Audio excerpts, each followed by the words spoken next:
On your definition of atheism or non-theism, it really embodies a diversity of views such as agnosticism, what is normally called atheism, or this verificationism.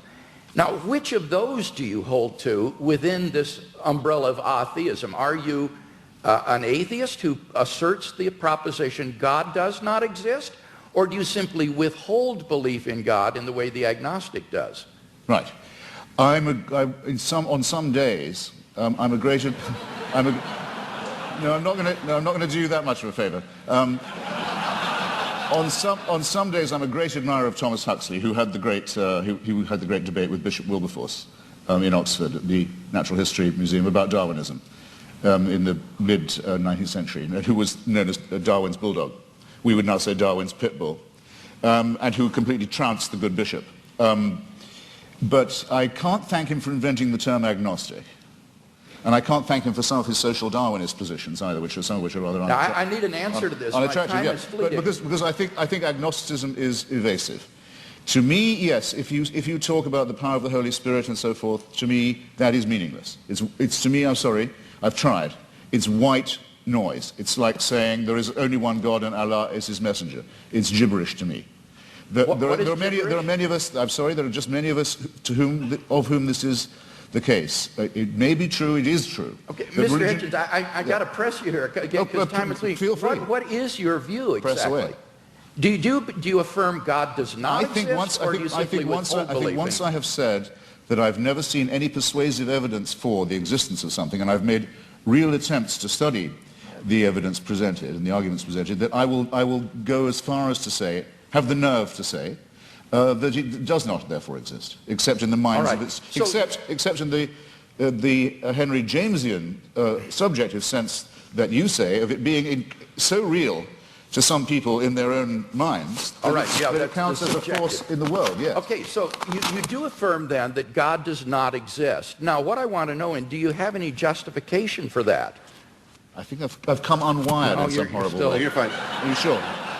Do you have any arguments leading to the conclusion that God does not exist? Well, I would rather. I think I'm wondering if I'm boring anybody now. I would rather say. I'd rather state it in reverse and say I find all the arguments in favor to be fallacious or unconvincing. And I'd have to add that though this isn't my reason for not believing in it, that I would be very depressed if it was true.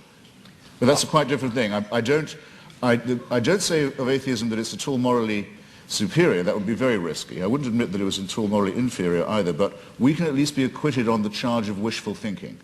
I wonder if that's the case. Would you agree that the absence of evidence is not evidence of absence? Well, I'm not sure that I would agree. We're not here tonight to debate the social impact of religion or Old Testament ethics or biblical inerrancy. All interesting and important topics, no doubt, but not the subject of tonight's debate, which is the existence of God. Consider then my first contention, that there's no good argument that atheism is true. Atheists have tried for centuries to disprove the existence of God, but no one's ever been able to come up with a successful argument. So, rather than attack straw men at this point, I'll just wait to hear Mr. Hitchens present his arguments against God's existence, and then I'll respond to them in my next speech. In the meantime, let's turn to my second main contention, that there are good arguments that theism is true. On your program insert, I outline some of those arguments. Number one, the cosmological argument. The question of why anything at all exists is the most profound question of philosophy. The philosopher Derek Parfit says, no question is more sublime than why there is a universe, why there is anything, rather than nothing. Typically, atheists have answered this question by saying that the universe is just eternal and uncaused. But there are good reasons, both philosophically and scientifically, to think that the universe began to exist. Philosophically, the idea of an infinite past seems absurd. Just think about it. If the universe never began to exist, that means that the number of past events in the history of the universe is infinite. But mathematicians recognize that the existence of an actually infinite number of things leads to self-contradictions. For example, what is infinity minus infinity? Well, mathematically, you get self-contradictory answers. This shows that infinity is just an idea in your mind, not something that exists in reality. David Hilbert, perhaps the greatest mathematician of the 20th century, wrote, "The infinite is nowhere to be found in reality. It neither exists in nature nor provides a legitimate basis for rational thought. The role that remains for the infinite to play is solely that of an idea."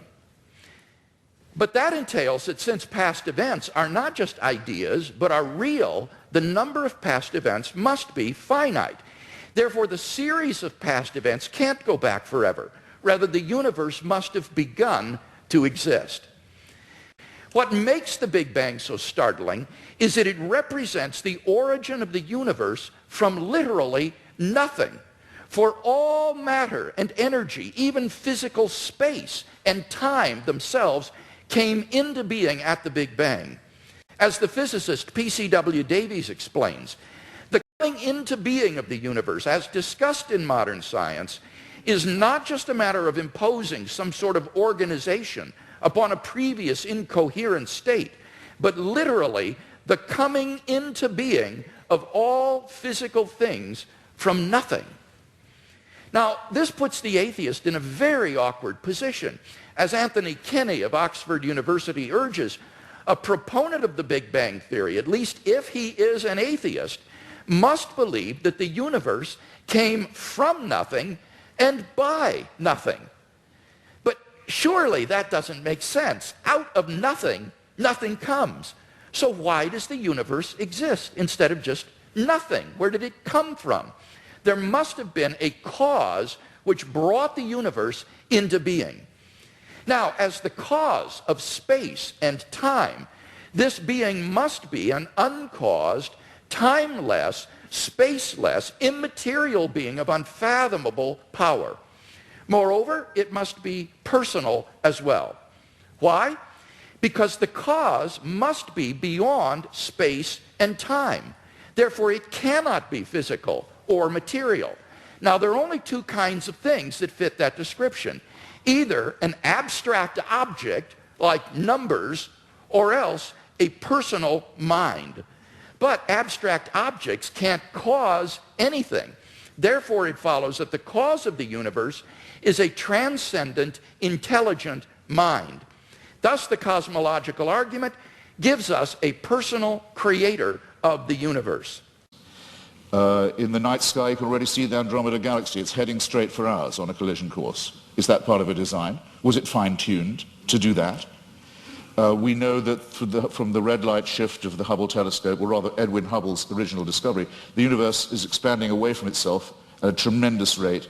It was thought that rate would go down for Newtonian reasons. No, it's recently been proved by Professor Lawrence Krauss, the rate of expansion is increasing. Everything is exploding away even faster.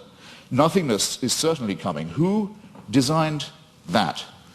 And that's all if before these things happen, we don't have the destruction of our own little solar system, in which already there's only one planet where anything like life can possibly be supported. All the other planets are too hot or too cold to support any life at all, and the sun is due to swell up, burn us to a crisp, boil our oceans and die, as we've seen all the other suns do in the night sky. This is not fine-tuning, ladies and gentlemen. Why would God create mankind only to have it go extinct? But of course, you see, on the Christian view, that's false. That is an atheistic assumption. On the Christian view, life does not end at the grave, and God has given assurance of this by raising Jesus from the dead. So the objection simply has no purchase against Christian theism. So it seems to me that the fine-tuning argument is also unrefuted.